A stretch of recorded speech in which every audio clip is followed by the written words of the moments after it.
የዚህ መንግስት ተባባሪ የሆናችሁ ምዕመናንን እያስጨረሳችሁ ነው። እስከመቼ ሻማ ታበራላችሁ? ስንት ዓመት ነው ሻማ የምታበሩ? አስቀምጠን ስንት ዓመት ሻማ ታበራላችሁ?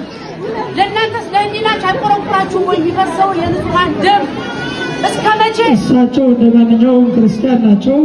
ክርስቲያን ስለሆኑ ነው የመጡት። አሸርጋጅ ነው። ከቁመታቸው በላይ የሚያክል ውስኪ ይዘው ለሽምግልና ብሄዱ ጳጳሳት ዛሬ የብልጽግና ጊዜ የሞሉ ወገኖቻችንን እያስጨረሱ ነው። ይህን ደፈር ብላችሁ ተናገሩ። ክቡር መጋቤ የት ቦታ ልታወራ ነው? አባ ዘበአማን የት ቦታ ነው የሚወራው? እስኪ ንገሩ። ተረጋጋ። ቆይ አሁን ተስፋዬ በሀገረ እስራኤል የኢትዮጵያ ባለቤት አምባሳደር ለማውራት ነው የመጣው እንዴ?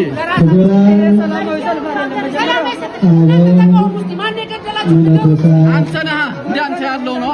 አንተ እንዳንተ ያለው አንተ አሾፍሻይ ካለ በመጸለይ ነው የመጣነው። እግዚአብሔርን ለማመስገን ነው የመጣነው። እንግዲህ በዚህ በቪዲዮ ላይ እንደምትመለከቱት ዛሬ እሁድ ከቅዳሴ በኋላ ህዝበ ክርስቲያኑ በመድረክ ላይ እንደዚህ ተቃውሞውን ሲያደርስ ነበረ። አርሲ ላይ በተፈጠረው በኦርቶዶክሳውያን እልቂት በዚህ መልኩ ለቤተ ክርስቲያን አካላት ድምጽ ሁኑ፣ ለምንድን ነው ዝም የምትሉት እያሉ ተቃውሟቸውን ሲያሰሙ ነበረ፣ ድምጻቸውን ሲያሰሙ ነበረ።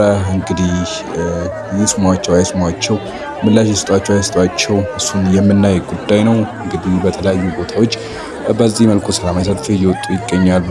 በቤተክርስቲያን አጥር ግቢ ውስጥ ቅሬታቸውን እያቀረቡ ይገኛሉ። ትናንትናም በባህር ዳር ዩኒቨርሲቲ የተካሄደው እንደዚሁ አይነት ተቃውሞ ድምጽ ነው።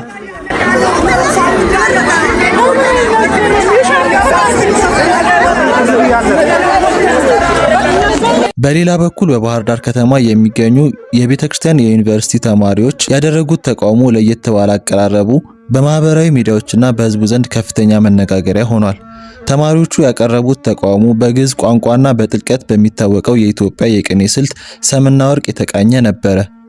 ይህ አይነቱ ጥንታዊና ባህላዊ የቅሬታ መግለጫ መንገድ የወቅቱን ወቅታዊ ችግሮች ከመንፈሳዊና ከታሪካዊ እሴቶች ጋር አዋህዶ ያቀረበ በመሆኑ በብዙዎች ዘንድ አድናቆትና ጥልቅ ትኩረትን ሊስብ ችሏል።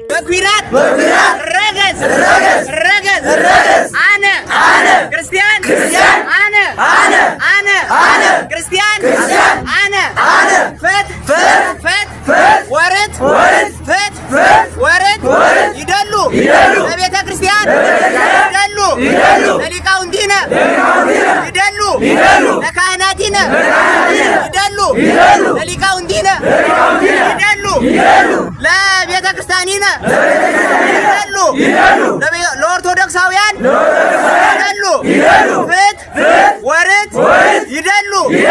እምይዜ እስከላለም አበዊነ እዛጽናህዋ። ይሄኛው ቪዲዮ ደግሞ ትናንትና በባህር ዳር ዩኒቨርሲቲ የተካሄደ የተማሪዎች የድምጽ ሁኑን ብሎ ድምጽ በማሰማት ስለ አርሲ ጉዳይ ሁሉም ወጥቶ እንግዲህ በተለያዩ ቋንቋ በአማርኛ፣ በትግርኛ፣ በኦሮሚኛ እና በግዕዝ እንግዲህ እንደዚህ ድምጻቸውን ሲያሰሙ ቆይተው ነበረ።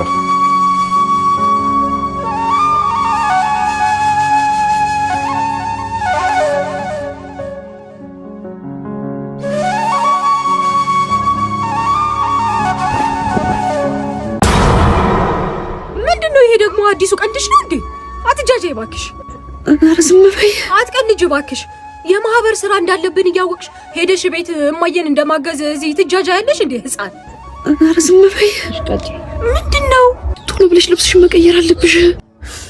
ኧረ ሀያት ለቀልድ የሚሆን ጊዜ የለኝም። ነይና ስራ እንስራ እባክሽ። ገዳዮች ተመልሰው መጥተዋል። አሁን ደግሞ ተራው እናንተ ነው መሰለኝ። ወይኔ እናቴ ወይኔ። አቁሚ። እናትሽ ቀድማ ሸሽታለች። አሁን ህይወትሽን ማትረፍ አለብሽ። ሀያት እውነትሽን ነው? አሁን እየተከታተሉሽ ስለሚሆን ልብስሽን ቀይረሽ አምልጪ። በቃ ሽሺ። በቃ ጓደኛዬ አላህ ይከተልሽ። እሺ ሀገር ሰላም ሲሆን እንገናኛለን። እሺ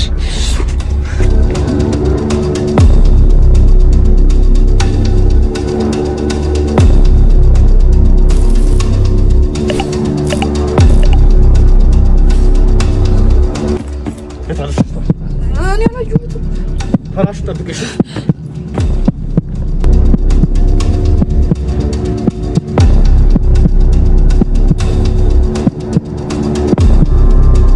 ድረሱልን! እየገደሉን ነው። በሃይማኖታችን እያሳደዱን ነው። ድረሱልን! ይሄ ልጅ አዝግ ልጅ በስማ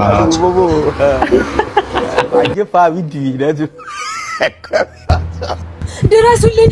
እየገደሉን ነው። በሃይማኖታችን እያሳደዱን ነው። ስንት አይነት ሰው አለ በእናትህ። ይዋት ደግሞ እቺ እያሳደዱን ነው። ድረሱልን! ለላይክ ብላ እኮ ነው ቫይራል ለመውጣት ብላ ሃይማኖት ምናምን የምትለው። ድረሱልን! ዳይ ነበር በጠዋት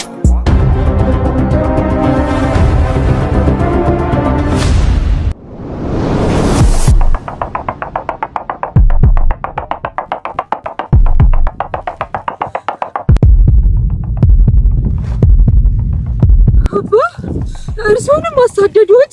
ልጄ ነይ ወደዚህ ነይ። ቤተ ክርስቲያኗን አቃጥለዋታል። እዛ የነበሩት አገልጋዮችና ሁሉም ምዕመናን ተገለዋል። ምን አይነት ዘመን እንደመጣብን። እኔም ሰው ነኝና ሕይወቴን ለማትረፍ ሮጬ ይውዝ ተደበኩ። ቆይ ምን አደረግናቸው? እኛ ሰላማዊ ሰዎች ነን። ቆይ ለምንድን ነው በሃይማኖታችን እየመረጡ የሚገሉ? አቤቱ የሆነብንን ተመልከት። ስድባችንንም ርስታችን ለእንግዶች ቤታችንም ለሌሎች ሆኗል። ድሃ አደጎችና አባት የሌላቸው ሆነናል። እናቶቻችንም እንደ መበለቶች ሆነዋል። ውሃችንን በብር እንጨታችንንም በገንዘብ ገዛ። አሳዳጆቻችን አንገታችን ላይ ናቸው። እኛ ደክመናል፣ እረፍት የለንም። አቤቱ የጌታዬ እናት ማርያም ሆይ የአስራት ሀገርሽን አስቢ።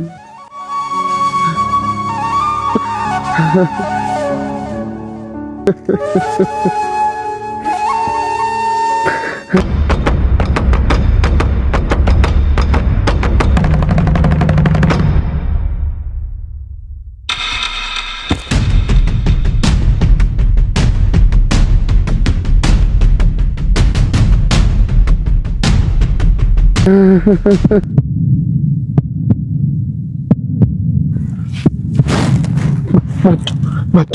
ይኸውልሽ እኔ ጊዜ ስገልልሽ አንቺ አምጪሽ አምጪ። እኔ እያለሁ አንቺ መሞት የለብሽ። አይሆንም አባ፣ ያለ እርሶ እኮ ቤተክርስቲያን ምንም ናት።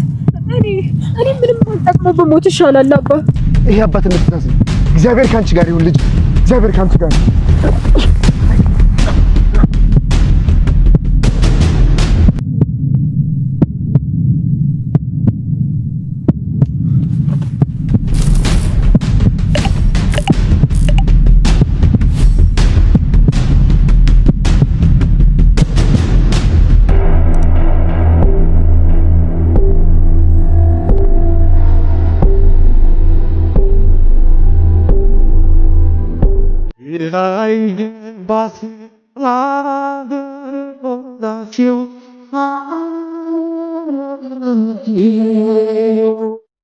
ድምጿን ስትቀምጥ